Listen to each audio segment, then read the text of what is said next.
Hi everyone, I hope you are doing well. Today we will talk about how to fix or how to solve the problem of a failed opening on the application of Truecaller. We go to settings.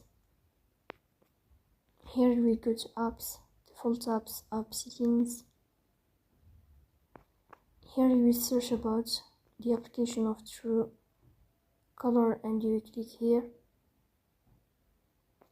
Then we go to first stop and we click OK. Here you will enter to the window of storage. Then we click on clear cache. In the end, you turn off your phone and you will restart your phone again to fix that problem. So please don't forget to support us by like and subscribe. See you.